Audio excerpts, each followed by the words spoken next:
Hello, good morning, Charita. Good morning, sir. You had some question? Yes, sir. Yeah. Could you please give some suggestions about how to prepare for NEET PG, sir? So, NEET PG. Yes, sir. So, first of all, you have to understand that when I gave the exams, the scenario was different. We did not have NEET.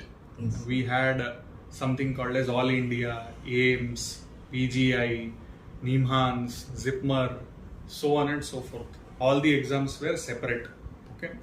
Out of that, I was able to get seat-worthy ranks in PGI, in ZIPMER and NIMHANS. And finally, I chose NIMHANS to do my MCS neurosurgery course. Okay. So, would you still like to know how to prepare? Yes, sir. The Why? way how we prepare. Why you would like to know from me? Because there is a huge gap between your era and my era. I cracked it in 2011 and now it is 2024. So do you think anything will be same? Yes, sir. Yeah. Method of preparation will be same, sir. Method of preparation will be same. So let us just, I would like to say that it is not just about, doing questions. It is about understanding the exam itself. It is very, very important. If you are preparing for PGI, at that time PGI was a different exam. Multiple answers were correct in the PGI. Then NIMHANS had a different flavor. NIMHANS had more of neurosciences, so on and so forth. However, if you ask me in 24 hours how I spend my time, how I study, that I will tell you.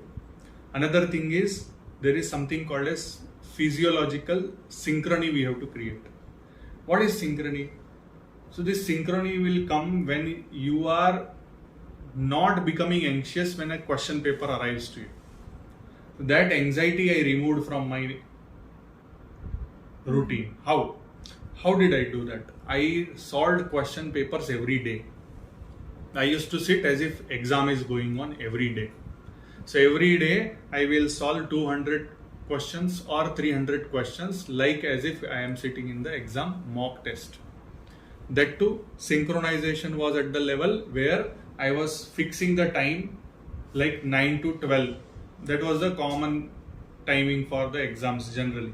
So I was sitting 9 to 12 every day, I was sitting for mock test. That is one way of doing things.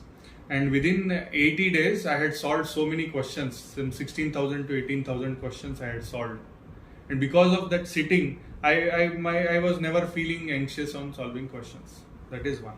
Second thing is proportional to the syllabus. Like suppose out of 200 questions, how many questions are coming for medicine? How many questions are coming for surgery? How many questions are coming for obs-gynae? Like that you have to decide. Suppose out of 100 questions, 10 questions come for medicine. For example, I am just giving you an example. So what should we do? We should give appropriate time for your study in the same manner. Like suppose you have 90 days to prepare the exam and 10% of the questions are coming from medicine.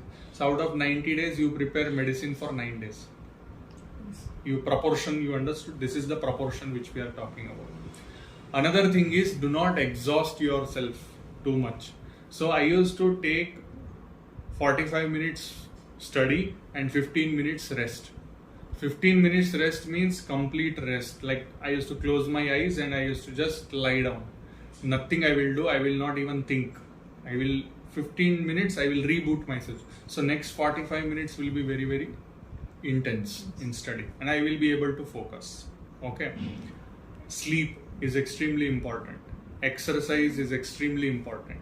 Rehydration is extremely important. Staying focused is very, very important. Results are not in your hand, but preparation is definitely in your hand. Okay. And once you are done with all your syllabus, then you keep revising. Basically, in my scenario, what I have shared with you, every day revision was happening because I was solving mock test every day.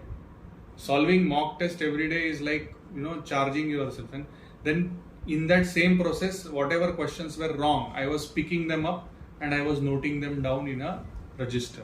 And that register was my revision register. Okay, and no need to panic. I gave exams for 3 years. 3 years I gave exams, so I know from what I became what.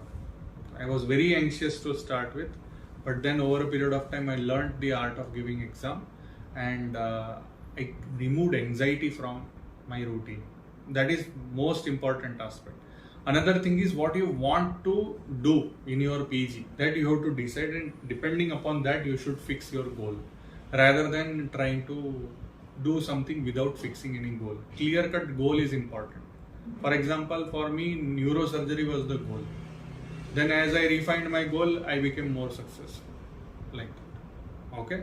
Do you have any more questions? No, sir. Thank you for sharing your stories. Thank you. Thank you very much, Charita. If you want to know more about anxiety management, we'll put that in our next video. And those who are watching this video for PG preparation, you can ask further questions in the comment section below. Thank you. Have a nice day. Namaste.